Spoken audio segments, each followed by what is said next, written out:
Good day, everyone. We're coming to you live from Miller Thompson Boardroom in Toronto. Welcome to the first Global Cap in Hand Facebook series, How Can You Compete with the Changing Skyline? I'm Joanne Ryan, Vice President Philanthropy, TD Wealth, and Executive Director of the Private Giving Foundation. I'd really like to welcome our guests today. On my left is Gail Picco, the author of the book, Cap in Hand, and she also works as a principal with the Osborne Group. And then to my immediate right, Valerie McMurtry, CEO of Children's Aid Foundation, and Kevin Goldthorpe, President of the Sick Kids Foundation. Thank you for turning on a Facebook live stream. We want you to be part of the discussion, and here's how you can do that.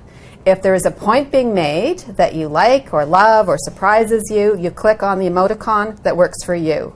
Post a question on the event page. We have Sarah Lee, Development Officer in Major Gifts at Havergal College, monitoring the feed today, and she'll pass the question over to me, or feel free to just post a comment on the feed. The live screen will be archived and available on this page and on YouTube, so please check back on the event page. So now let's get started. I'm going to start with Gail, the author. Gail, what motivated you to write this book in the first place?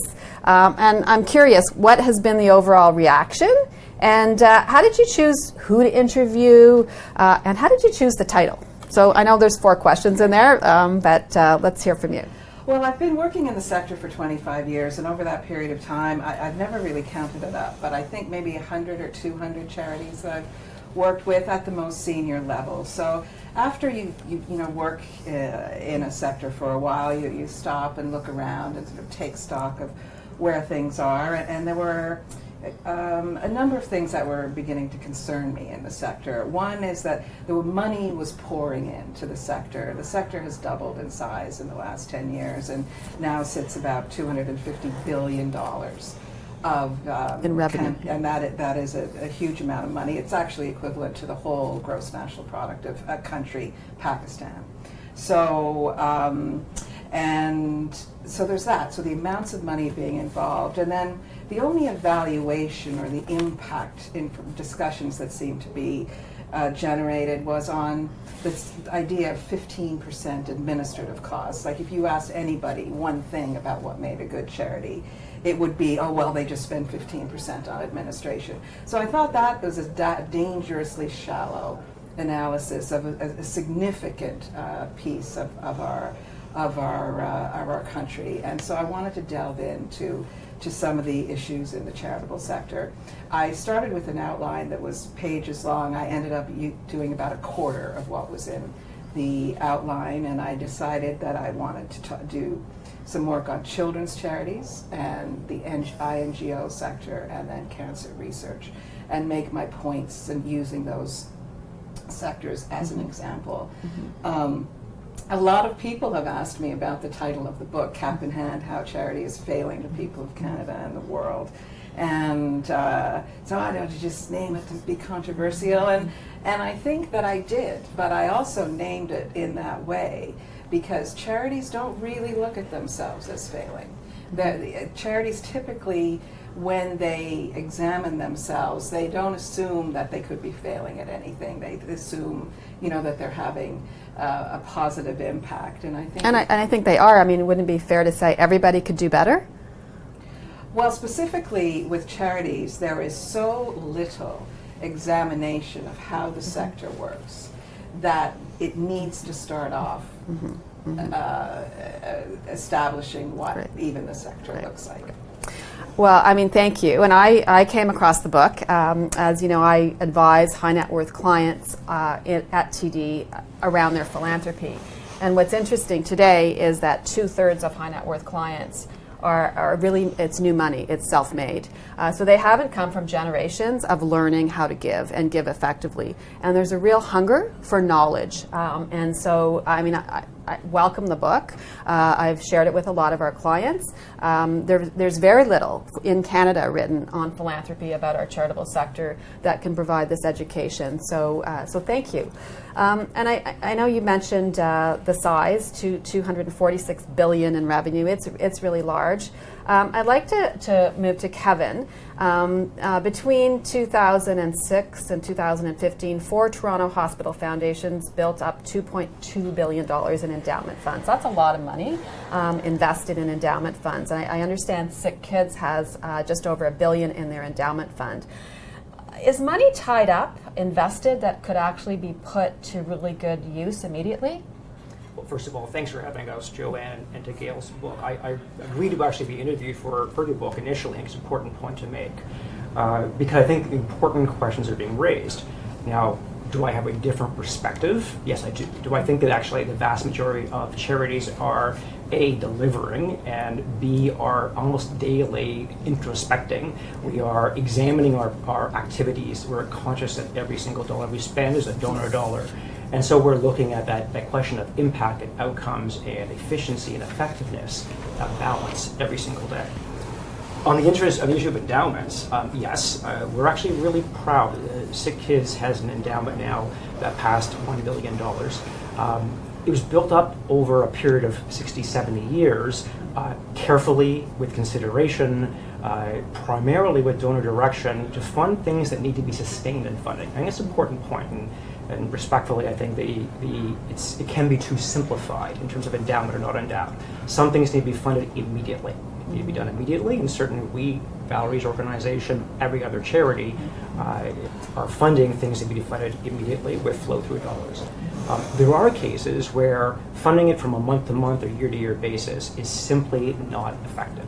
So in the case of hiring internationally mobile, best-in-class talent, whether it's a clinician or surgeon or a researcher, we don't fund someone like that who can go anywhere by saying, great, we have funding for you next month or next year, and we'll see how it goes from there. They're making a decision where to locate, where their career builds, and where their research will take place. We attract them to Sick Kids by offering stable sources of funding coming off of our endowment funds, directed by donors to areas of interest they have, critically, that match areas the hospital deems to be important. So that match is always made. It's matching the institution's priorities, first and foremost, and to the donor's priorities. And where there is a match, and where there's a desire for sustainability, then we build up endowments. And we manage them well. Sick Kids has a record of endowment management performance where in this last decade our compound annual growth rate is 10%. We have incredible volunteers leading our investment charge, and they are second to none in terms of managing our endowments. And I've heard the term of flexible endowments now. Some have like a spend after 10 years as opposed to in perpetuity. Are you looking at, do you see that at Sick Kids, or are you still endowing in perpetuity? We get all kinds. We work with the donor and the institution to determine what's the right and appropriate use of funds. Again, I think the book aptly points out some things don't need to be endowed. They shouldn't be endowed. Right. Really, there's some longevity that needs to be put in place. One puts in place that money, you have permission to invest over longer term, and much like an annuity, pay it out to match a purpose. And the important point I'd make is you match responsible use of funds to the need for funds. So we have all kinds of endowments, all kinds of expendable funds. Great. And one last question before I move on to Valerie. I know a lot of people out there think it's the government's responsibility for funding healthcare. Obviously, there's a gap. Could you explain why you need to raise money from the public, given the high taxes that we pay? Certainly. So I won't comment on high or low tax rates. I'll simply comment that the great mystery in healthcare and healthcare philanthropy is the perception that government funds everything. Fortunately, we live in a country where government funds accessibility for all. The core cost of operating healthcare are funded by our governments. So anyone can get service immediately and to the best possible quality. What philanthropy does through hospital foundations is fund the enhancements. It funds research, which is not paid for in terms of operating costs by our governments. And we pay for a share of all new facilities, as well as a portion, and sometimes all, of major equipment. So the private sector, through philanthropy, has a very important role to play in terms of providing the extras, the enhancements, and I would say specifically what makes our institutions world-class. It's going from the basic to that is, which is superb, and especially in Ontario and in Canada, we benefit by having philanthropy-funded centers of excellence that are second to none in the world. Okay, thank you. I'm going to move to Valerie, and as I said, Valerie is CEO of Children's Aid Foundation. And maybe if we could just start explaining the difference between the Children's Aid Society and the Children's Aid Foundation, because I think a lot of people aren't very clear on the difference. True. Yes, almost every day I get asked this question, and it's very simple. The Children's Aid Society is an Ontario-based construct, so much like the hospital sector, it's a decentralized responsibility of the government. The Ministry of Children and Youth Services administers protective services through the Children's Aid Societies, and there are 47 in this province. Nationally, it varies. In other provinces, it's not administered the same way. It's more centralized. So our name, our Children's Aid Foundation, we actually did spawn from the largest Children's Aid Society in the largest child welfare organization in North America, which is the Toronto Children's Aid Society. So we have a formal relationship with them, but we also, over the past 15 years, have built a national platform, and we're expanding on that right now with the support of the Children's Aid Society. So just back to the difference, the society provides the protective services when children who are at risk need to be apprehended and brought into safety and a safe environment. That is the work of the society. The foundation, our foundation, is concerned with the whole spectrum. We're concerned with preventing children from coming into care. We're concerned with children who do come into care, who in Ontario become Crown wards eventually, many of them, and there are gaps in their lives because the system should not be raising children, and they're not very good at raising children. So our foundation is concerned with the gaps in everything from enrichment to education to their mental health supports, etc. And we're also concerned with transition as they age out of care, because when children age out of care in most provinces at 18, they are on their own, and the province has been their parent, and now they're really facing their uncertainties of their adult life without much support at all. So our foundation is concerned with that as well. Okay. So foster parents get paid from the government to look after the kids, but it's not enough? Or That's correct. I'm hearing there's gaps. Yeah, there are many challenges. There are wonderful, talented, passionate leaders in our child welfare system every day trying to improve outcomes for kids. Foster parents are amongst them. They are funded to provide the basic necessities and safety, a roof over the head and clothing and obviously nutrition. However, they're not really set up to provide even the smallest little things that many children take for granted, like the class photos, funding for Camp, any kind of camp, any kind of extracurricular activity. The statistics are not great. In Ontario, only 46% of kids in care graduate from high school, so we're very concerned with their educational journey. That compares to 85%. Is that the national average? 88% in Ontario of their peers graduate from high school. So provincially, we're at 46%. We moved the bar slightly over the past few years for kids in care, and nationally, the number drops to 33%, which is a pretty terrible outcome. So back to a system not being great parents for kids. So we are very supportive of any programs that will help kids get back on track in their lives. So you're doing a lot of fundraising then? We are. Yes. We are. You're in a campaign? Ambitious. We're in a campaign. 60 million? 60 million at 38 million against 60. It's taking us some time. But it's also, I will say this, compared to children's health, because I've worked in children's health previously, child welfare is an issue in every single community in Canada. The system of protection is a government responsibility. The supports are community-based and they're fragmented. There's not a great structure around the additional resources and supports for these children. So our foundation is determined to play a bigger role in providing those resources nationally. Great. So it's tough to fundraise for this issue. It is. It's been. I think it's getting better, and we're. I mean, I'm only 3 years into my role here, and I think we have a lot of good thinking going on how to raise a profile of this issue nationally. But it's not an issue that's well understood in our community. Great. Good. Well, thanks, Valerie. Back to Gail. In the book, you state charities generate $246 billion in revenue, employ 2.5 million people, sitting on $373 billion in assets. There's lots of numbers in the book for those that like that detail. So with a sector of that size, You state in the book that the media is going to have to start covering the sector Yes. like it covers business Yes. or politics, with knowledgeable people Yes. who follow the leadership changes and, most importantly, follow the money. So Yes. what needs to happen to get the media to take the sector seriously? Well, I think that the digging needs to happen. I mean, just after Kevin gave his answer to that question and Valerie to hers, to me, and I'm not a reporter, but the question that comes to me is that Sick Children, which is looking after the well-being of children and does a brilliant job at doing that, has just raised from government and from the private sector $400 million for a new research center on University Avenue.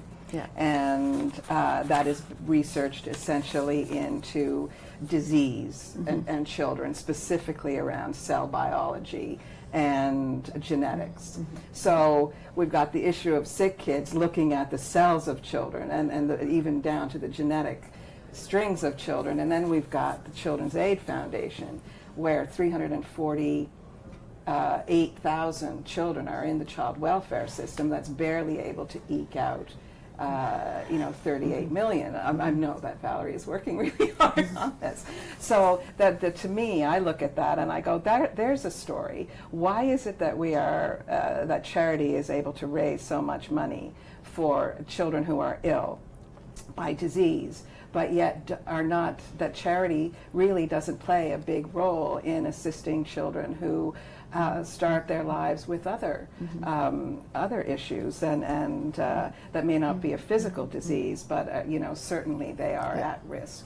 And while we might be prepared to invest hundreds of thousands of dollars into operating on a premature baby with a hole in their heart, but not to invest anything around a child that's born into poverty, possibly with mental health issues. So to me, that's a story. That's the story. But why won't the media, how do we get the media to cover the sector seriously? Because this sector has, I believe, it has served the sector well to be behind a green curtain of goodwill and good intentions and the notion of charity. And charity is not seen as a big business. It is seen as a neighborly act, but it is a big business. It's $250 billion. So I think the media needs to understand the nature of how money is being distributed in the charitable sector and what that means for the well-being of children, sick people. I mean, it's interesting because we have a lot of coverage of healthcare, right? Healthcare is hugely covered, but never do we see it covered by the angle that charities actually are the main purveyors of they are the main people who deliver healthcare. But we never see it from that, although it's 40% of our country's budget. Yeah. Thank you. So you mentioned the research center that Sick Kids has built. When they decided to build the largest world-class research center, $200 million was raised by issuing a debenture, which pays interest to investors at 5.2% semi-annually. I guess the principal is going to be repaid in 2049. So interest paid annually from donations to Sick Kids, around $10 million, is paying off the interest on the debenture. How common is it to fundraise in that method, and was it a good idea? Well, there's two different, or many issues that Gail's raised. Two, which in this question, Joanne. So first of all, the financial rates and numbers behind it was the appropriate mix at the time to get the job done. Would we change it? No. It allowed us to move forward, consolidating inefficient and in some cases grossly outdated facilities. We would argue for something that in fact Gail argues for in the book. So she talks, and Gail, you talk a lot about prevention. And so in healthcare, one of the most significant things we can do to prevent is conduct the research to understand why. And especially in child health research, we have a very special opportunity because a child has not been born smoking. So we don't understand, we don't have things clouding the issues. Why does a child have cancer? Well, a child has cancer because of genetic reasons. So the drive is to understand genetic bases of most diseases that are genetically linked and understand them, and then to seek for either intervention or cure of them. And we have been remarkably successful. SickKids' record is extraordinary, from advances in cancer to advances in cystic fibrosis. And that's been something that we're extremely proud of, and we won't stop. We'll keep going until we can pursue cures in all of these areas. We believe it is the absolutely right way for prevention, and the knowledge we gain in child health directly translates to all health. So our work in neurodevelopmental work and degenerative work, in fact, applies to the entire aging population worldwide who are now facing various forms of dementias. So it is directly relevant and applicable. Our work in diabetes in children applies to all the population with diabetes. So it's an investment in healthcare and driving the ultimate prevention, understanding the mechanisms, and therefore how to cure disease or stop it if it's advancing. Great. And so, I mean, we have hospitals and we have children's hospitals across the country that are raising money for research. So how are you collaborating with them? Is there a lot of duplication in terms of one hospital researching something that another hospital is also researching and raising money for? It's a great question. So, and when we're asked all the time by our donors, no, I would say generally there is not duplication. Are multiple labs across the country working on the same problem? Yes. The systems of funding, in fact, require, if you're getting peer-reviewed competitive grants, require collaboration, require the understanding, specific area by specific area. Research is highly specialized, and so if you speak with any one of our principal investigators, they know precisely who in Canada is doing work in the same guise as they are.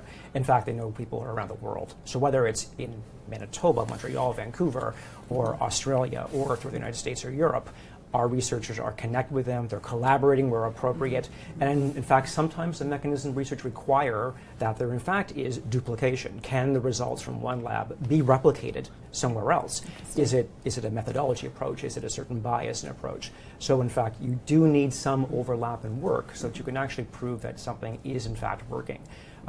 That said, the system of publications, of conferences, of peer-reviewed collaborations ensures, in fact, that there's very tight and very entrepreneurial coordination of who's doing what research. Okay, great. Oh, interesting. So one thing I've heard, one thing that I've heard from other hospital foundation staff is that it's a lot easier to raise money if you're SickKids or if you're at Children's Hospital, because people just have more empathy for children. In fact, one went so far as to say at SickKids, they just have to answer the phone and the money comes in. Is that true? Yes. Now you've worked at Mount Sinai. So I've worked right? at two other adult hospitals. Yes. I can say definitively that assertion is not correct. We have to work extremely hard. We have to make the case, just like if you're Valerie in terms of your part of the child care mandate, our part of the child care mandate, whether you're talking about any adult health issue, arts organization, social services agency, it's the same. You have to be accountable, responsive, you have to work hard, you have to make your case and connect individually with the people who are going to be funding your cause. It's the same story. No one simply answers the phone and money pours in. Okay. A misconception out there. So Valerie, you mentioned in the book that the children in care are the most legally protected. So how hard is it to get your message out to potential donors? They can't see who they're helping. And they look really like normal kids, many of them do, don't they? Yes. Yeah, it's a great question, Joanne, and I think there's a couple of ways I look at it. One is, and something Gail touched on earlier, child welfare is not an electable issue. Okay, it's not a healthcare or an education factor or hydro or whatever that the general population are following and think about it in that respect. It's a relatively small piece of the overall provincial budget. So I think donors don't necessarily think about our kids. I do think there's a lot of misunderstanding when you see kids in crisis in the community. It comes quite often with judgment, and people don't understand what's beneath it, and they're sometimes even afraid of it. So there's some of that. But the biggest thing that's on my mind right now about child welfare is that the system is actually set up to mitigate risk. And that's 100 years old in our child welfare system. It is a situation where we're asking our frontline social workers to go out to evaluate whether a child's in risk and needs to be apprehended and brought into care. And it's an ineffective system for sure, and in that the only way that the general population really hears about these kids, and the reason that the focus is on risk, is when something tragic happens. Right. The outcome is terrible. When a child is in care and dies, a child in the community was at risk and wasn't apprehended, dies, then there's a spotlight. But nobody really in the general population looks back at why. And I do think that that's an area of interest for our foundation to consider on the prevention frame, what we could be doing differently at the front end of the evaluation, investigation of risk, because it's really a risk framework. And when you're asking social workers to go out every day to evaluate the safety of children in communities, and they're working for a ministry or a government source who are going to evaluate their results based on whether the child's safe. It's a short-term risk evaluation. Yeah, and that's an interesting, and that when I talk about how charities are failing the people of Canada and the world, that is not a comment on individual charities necessarily. I mean, we have a system where a charity governed by its board of directors looks after whatever it's under its umbrella. And every charity is focused on the children under its umbrella. They don't look at charities or children underneath other umbrellas or children with no umbrella at all. So in terms of failing the people of Canada and the world, I think that how is the way that charity deals with raising money and profiling the issues around children helping the children of Canada? So when I look at Children's Aid or Hospital for Sick Children, how are the children of Canada benefiting from the charity structure and the way we talk about those issues? We have an issue where children's medical research is fundraised for extensively and successfully, yet we have a situation where also hundreds of thousands of children at risk are under no umbrella at all. So how is charity helping the people with no umbrella? Well, and that's, I think Valerie's organization is filling the gap. As an example, I think you talked about children aging out of care at age 18 or 19. Yes. So what happens? They're no longer eligible for foster care and they're on their own? Yeah, well, here's what happens in Ontario, and again, every jurisdiction is just slightly different, but same principles really apply. At age 18, they're considered to have come of age. In Ontario, a child then ages out, even if they're in a really stable foster family and a good housing arrangement. At the moment in Ontario, they're required to leave care. And so that means they set up their own household and make their way on their own. Until they're 21, they still are under the protection and care of the system. So now the government is their parent, and they receive in Ontario somewhere around about $900 a month. And that's it. That's the support they get from the system as they leave care. And they can check in with a social worker up until they're 21. So this is a huge area of need. Every year in Canada, there are about 2,200 young people exiting care. And we know their outcomes, their way forward are really tough. If they haven't graduated from high school, big issue. They haven't been supported by family structures that help them figure out how to get a job, how to live safely. In our youth homeless shelters nationally, somewhere over 60% of the kids in emergency shelters are kids from care. Right. So we know they're struggling with their lives. We have great successes. We run a national post-secondary education program. That's one of our flagships, and so we're supporting those children young people who have graduated to stay on track, and we've helped them get through post-secondary studies. But a very large number are not there yet. So we really are trying to find out ways to provide more supports and resources. And we've had great support from our donors on that. I can jump in too. I think you see increasingly more examples of charities working with one another and with government. So it is being done on an issues basis. So whether you're having sick kids collaborate with the Centre of Addiction and Mental Health, CAMH, University of Toronto, now integrating with Hinksdale Crest, a community health organization, to address a gap in the system. So identifying that children were at risk in terms of being transferred between different levels of care for mental health. So you see directly us working with philanthropists purposed to create a more robust system of community access and community mental health care and acute mental health care needs. So we are, in fact, integrating and addressing larger system issues. You will have a major announcement made next week by 3 Ontario healthcare institutions in the Government of Ontario to found a pediatric system of care for Ontario. Okay. So these innovations are coming from within the sector. So,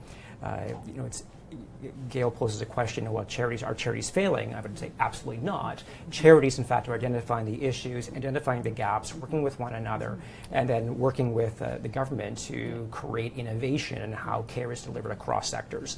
When it comes to social service mandates, again, our social workers are working with child health workers, working with children's aid in particular cases, identifying the gaps and how do we help fill those gaps. Are we there yet? No. Have we solved all problems? No. But you start looking at the larger socioeconomic determinants of health and recognizing that it's important, and we become an advocate, in fact, for those things being funded. So I think that the question of collaboration is important, because what I do hear from donors and people that I advise, that it sounds like there's a lot of organizations doing similar things. Now, we are starting to see some collaboration. In Calgary, actually, about 5 or 6 different organizations that were all addressing homelessness came together. It's called the Resolve Campaign, and they came together with one campaign, which they're all working together for, which I think is terrific. But I hear from donors that I advise that it sounds like this charity is competing against that charity and doing something very similar. What do you think? Sure. Is there competition? Yes. Yeah, increasingly, is there collaboration? Yes. Do we have a long way to go? Yes, but I think we're on the path. Yeah, great. Gail, so you mentioned, as I said, our donors are getting smarter. They're successful business people. As I said, 2/3 of high net worth clients or donors today in Canada are self-made, many of them entrepreneurs.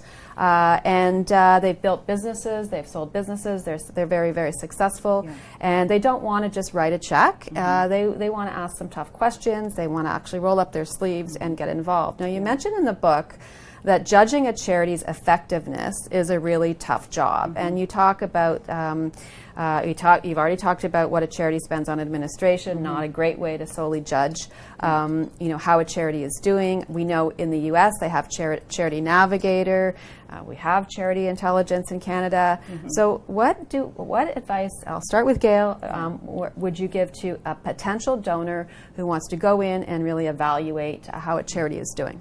Well, there's two levels of effectiveness. One is the effectiveness of any particular charity to carry out its own mandate.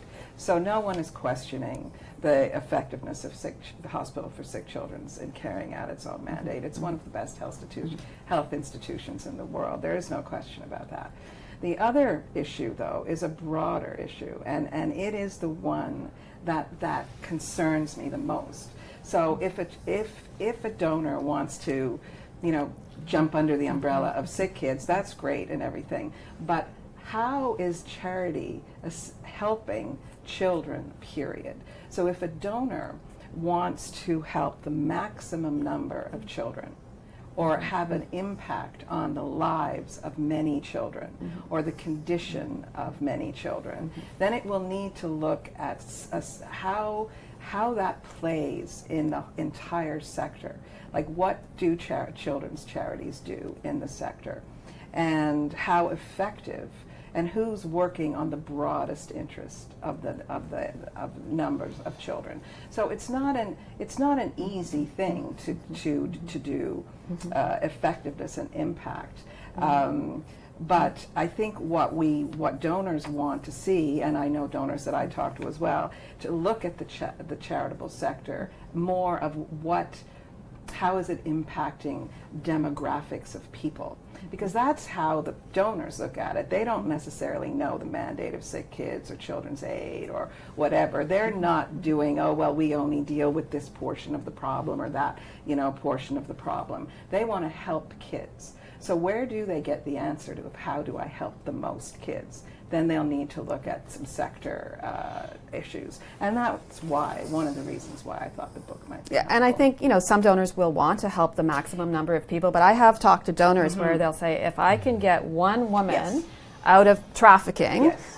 then I feel that no question. that I'm successful Yeah. in my giving. I So- agree. I totally agree with that. I have a dream for our foundation, and I think we're on the right path because we've always had our feet on the ground. We've been an organization in this community and now in many communities from coast to coast where we're every day putting resources on the ground for children in need and their families and the supports that those kids require, from tutoring to after-school programs, etc. And I think that, and we also run our own program, so we're in touch directly with through our scholarship program with the children and the youth from CARE.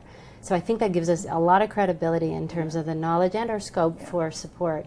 But I have a bigger vision, and I see our organization well positioned to talk about changing the system and policy. We are not a government system. We're not going to suddenly redirect everything. We haven't been in a very assertive way in advocacy and informing public policy.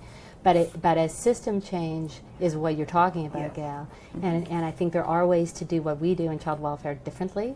And I think having champions and advocates and money will really help us influence some change. And on the topic of collaboration, also really important, I said it earlier, our field, child welfare, is fragmented. It's fragmented and localized. It's not. If I looked across the sector when I took the job for other organizations who are serving this exact population of children, there's not really anyone working at a national level.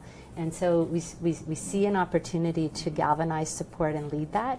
And we collaborate. Right now we have 64 and growing child welfare partners. There's sometimes children and youth agencies on the ground delivering the programs I described. But bit by bit, we're building that structure, and funding, private funding, plays a huge role in building our credibility around that in terms of influencing system change. Kevin, And you have I something would to almost, add? it's interesting because Gail talks a lot in your talk on your book overall about planning coordination. There are certainly not here, but there's certainly well-documented challenges with any kind of centralized planned economy, full stop.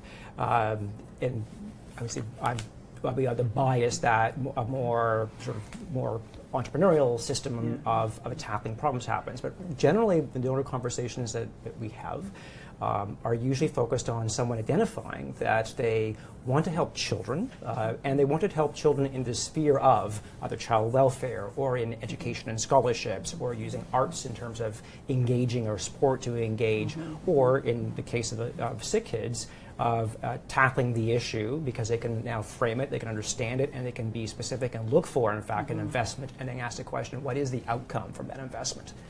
And look at the impact outcomes, if you will, as well as a cost efficiency in getting there. That becomes a conversation. No, I want to help. It's not go and help children. Very few conversations in a sector, I think, are so broad.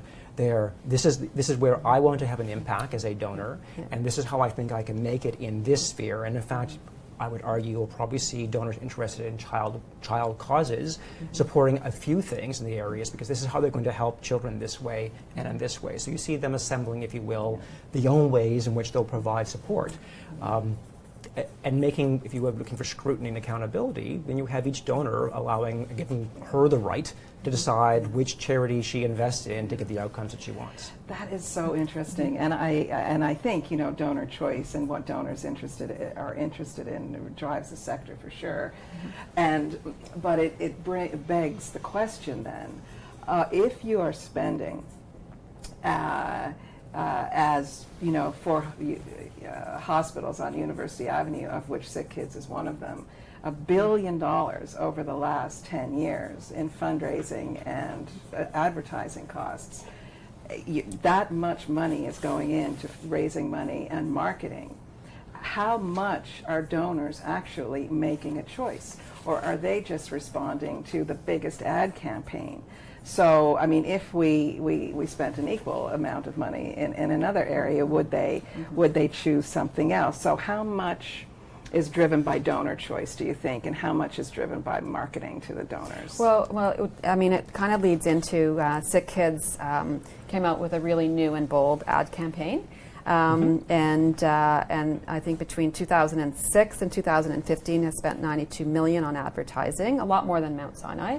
And when I saw the ads, I thought they were terrific, very impactful, and I kind of thought, well, I wonder how much that cost. But then I sort of kicked myself because, I do believe that charities need to get their message out, and they need to do it just as effectively as a for-profit organization would. But maybe if you can comment on the ad campaign and how effective it's been. It's an important question to get at for us or any other charity. So certainly engaging in advertising, whether it's brand advertising or other fundraising advertising, is an important expenditure in terms of communicating what the organization does and what our objectives are. Certainly the numbers cited are not accurate. Sick Kids spends about and this has not changed over a decade, about $2 million to $2.5 million on its core advertising. The rest of what you see reflected is our lottery and then other event-specific advertising. And so it ties in back to accountability. And so understanding that as a charity you have multiple tools to raise funds and you need to balance it. Some people respond to different kinds of fundraising, and as a senior management team or as a board of directors, you're evaluating how much is appropriate to spend, when is it not appropriate, when it is effective, what is the ROI.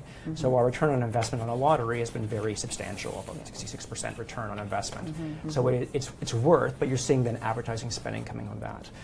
When we launched our Versus campaign last year, we saw the single largest quarter on record in terms of response, largely because we were able to reach a larger audience and frame the question what we're doing, what our nurses and our caregivers were doing, and how their patients and families felt about the care they were receiving at Sick Kids. So we were able to explain the message. So it was responsible spend with it multiplied many times by donated media and production costs.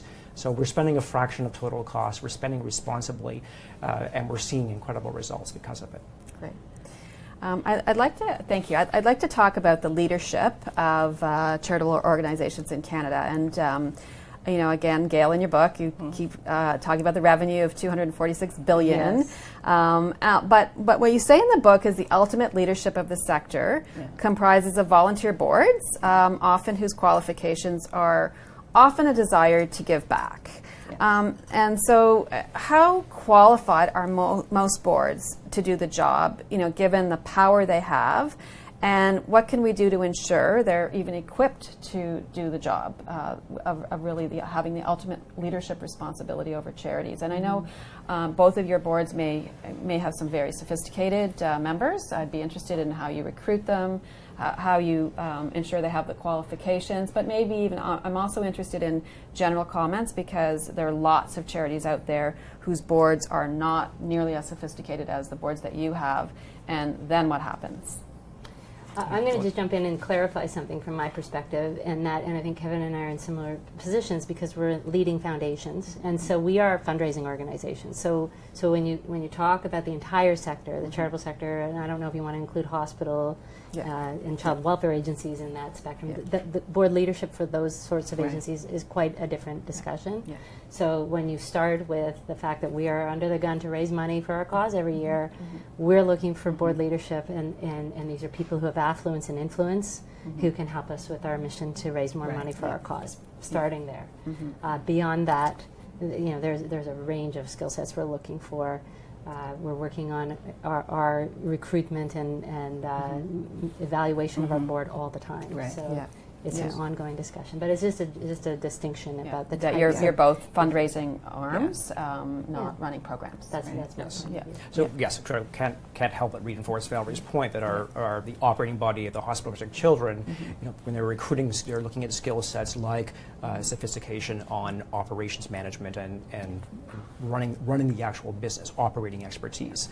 I have to say that the Sick Kids Foundation has what I think is the most extraordinarily talented collection of individuals as board members. These are not just people who want to give back. Yes, that's a base attribute, but that's an entry requirement. They are bringing their willingness to spend hours, weeks and weeks of time given to us over a course of a year. They are recruited because of their skill set in a particular area of business. They are business leaders from every age and stage of life across the entire community. So you're able to engage people who understand the entire community and who are explicitly bringing all of their business skills in terms of management, of strategy, of making decisions, of evaluating cost, evaluating performance. And the debates we have around the Sick Kids board and committee level, I'd say, are extraordinary. We are so lucky to have the gifted So leadership you're we recruiting have. people with specific skill sets to Yes, join your board. absolutely, They don't just show absolutely. up and say, I'd like to This volunteer. is not come 4 times a year Yeah. and spend time, having Lunch. having lunch and chatting. right, yeah. These are people who are entirely committed, who are in touch with me equally Sunday night at 10 to solve a problem as they are coming to committee meetings, who are recruited and are executing on their business management every single time they're interacting with us. Yeah. Yeah. Yeah. There's a couple of things there, and one is that I think anybody working in the sector has a board of directors story, has a story where the board of director is meeting and they're making decisions that are possibly not quite in the best interest of what staff think should happen next in the organization. CEOs come in, they get hired, they get fired for any range of reasons. And I go back to the $246 billion again. That is the GDP of Pakistan. Now, Pakistan has a parliament. It has a media. It has constituency offices for its parliament members. It has a speaker of the house. It has cabinet ministries. It has a military. It has successfully or not, it has a range of ways to be accountable to its public and so on. We have the same amount of money in the sector, $246 billion, that is essentially administered by a group of people who are brought in with no public consultation, have control of $1 billion in assets and what is done with those assets, can make decisions about how that money is spent, which would be, of course, in the interest of its own organization, right? Not in the interest of what's best for people, of the children of Canada. So, and they're doing their job if they do that. Then at the same time, there is no minimum requirement. There is no questionnaire. There is no skill set that is a minimum requirement for board members to have, but they continue to have the ability to control that $246 billion. So so take the country of Pakistan and take the charitable sector in Canada, if we just take it on a money dollar per dollar basis, and what kind of actual accountability to public policy do we have for that money? People, however charities recruit board members, it's typically somebody you know. And the big foundations are controlled by business interests. So of course they're going to be, that is a particular segment of society. That is not everybody, They are supported by the people who have, the big foundations are supported by the people with the most money. And that's why in the charitable sector we have mirrored the idea that 99% of the charitable resources in the country are concentrated in 1% of the charities, that there is a growing inequity in charities. And we know, that is really we not know sustainable. that In my view, it's not sustainable. We know that 80% of the donations come from 20% of the people. Well, it's less than that now, actually. Board accountability to the organization and board accountability to the to public policy is one thing. I've got a lot more thanks, Gail. I have a lot more questions, but I understand we've had some some questions coming in. We have a question from Anne Rosenfield, and she says, what are charities doing well, and how can we improve? Kevin, want to start with? I'll tackle the second part of Anne's question, which is really how can we improve in the challenge we tackle every single day, directly from a stewardship or accountability perspective, is to tell the story more clearly and definitively every day, and more simply of the impact or what we use the funds for. So much of the funds at Sick Kids, in fact, are supporting research. So it's explaining how we're using money to fund the fight against complex diseases in a simple manner. And so for us, it's like, what are we doing well? I think we're executing on our core missions extremely well. So whether it's research or augmenting patient care at the hospital, those twin mandates are being done extremely well. And we have recruited the people, we have the healthcare outcomes, we have the cancer cure rate going up substantially because of work done at Sick Kids. Full stop. It's irrefutable. can we explain that better? And that's what we need to do every day. That is our challenge, is taking a complex story, making it simple, not simplistic, simple, and ensuring that our donors understand that. And the flip side, back to to Gail's point, I think the difference of charities across Canada and $250 billion is that, in fact, we are accountable every single day to hundreds of thousands of donors who have their scrutiny of organizations. So we have to pass a market test every single day. I will choose to fund or not fund as an individual a charity. So I have to pass that muster of that charity every day.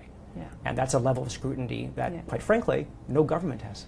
And I would say, charities need to find the balance between, yes, you need to spend money on marketing. You need to I've had donors tell me they've requested information from a charity and the package comes that is so glossy and so beautiful and, in their view, wasteful. So there's a balance to how to get your message across, cost effectively, but with impact. I think is something that you continue to strive for. You say the book, Gail. You say, and we hear all the time, charities should be run like a business. And then you argue in your book that they don't have shareholders and they're not solely driven to make a profit. But we have seen actually some people move over from the for-profit sector to lead charitable organizations. I suspect that no, they shouldn't be run exactly like a business because they aren't a business, but there must be aspects of running a business that would very much be helpful and recommended. So maybe some comments, maybe starting with. I'd just like to respond to the question from Anne. And because it's directly the opposite of what Kevin said. It's that I think that what charities do well is fundraise. Yeah. They raise money, and they do it pretty well, and they have been doing it on a simple message. Complex problems, simple solutions. That's not the reality of the situation. So I would say the opposite, that charity leadership, it would be good if charity leadership started to explain some of the complexities of the issues that are facing sick, oppressed, and poor people in Canada and around the world. That in fact we need to go behind that green curtain. We hear about a cure for cancer. We hear about curing diseases. We hear about the eradication of poverty. These are leaps, and so. The simple understanding that people might have about complex issues is because that's the way charities are. I have to jump in because at no time would we ever explain things in a simplistic or simple fashion. Can you distill it to some single ideas? Yes. When we're addressing the issue of personalized precision medicine, we are looking at the connection between genetic data, the ethics around having that genetic data, how that's connected, what you analyze, the cost-benefit trade-off, whether it's integrated from research into clinical care, how the government then picks up funding for it, what is the cost economics of that, how much are we spending now on tests that could be alleviated if we actually move to whole genome sequencing. Right. What's the link with physiological and health outcome data? But so what was the tagline in your campaign? Tagline is what different. Was that tagline in your last campaign? We actually don't have a simple tagline for it. We have a any conversation talks. I think it was like warriors survive or something like that. Okay, like that's the thing, right? That is the simple solution. I can jump in the middle a little bit on this, I think, because I agree with you, Gail, and certainly in child welfare, it's a messy issue. It's not any. I'm so deep into it now. When I meet people who are encountering this discussion for the first time around what is child welfare, I think, how can you not? Oh yeah, they've never ever thought about these kids and the complexities of their lives. When you think about the front line, it's not just the protection of the child, it's the poverty and the mental health issues. And so that goes beyond the scope of child welfare. So where is our line there? And people want simple solutions or want to be assured all the time, and that is something charities struggle with, that this is a wise investment, that the return on this investment is going to be, until we get into sound bites sometimes, for sure, in the sector, we have to back everything up. I think in my 20 plus years now in the sector, that evolution away from are we efficiently run and the cost of fundraising, which never seems to go away, has moved a lot in the past 10 years, and certainly for me now that I'm at a social issue, not a healthcare or education issue, in terms of our impact and our effectiveness. And that is something that's, we know we need to do better, but it's very challenging because data is very hard to come by, and pinning things to one single intervention is not easy, and so it's a complex topic, and so I agree with you in that respect, but I don't think that we're failing at it. I think that we're tackling these things in a meaningful way. Should they be run by a business though? I think it's a hybrid. I really do. I love my job because it's I was able to get out of packaged goods where I was in my very early career, believe it or not, and come into the social sector and realize that my business skills, which were getting well honed in packaged goods, were very welcome in this sector and needed in this sector because it is a business, and we're up against it on that cost of fundraising, the cost of advertising, when we still have many people in our community who think we should be working as volunteers. The point is, we run like a business. What does that mean?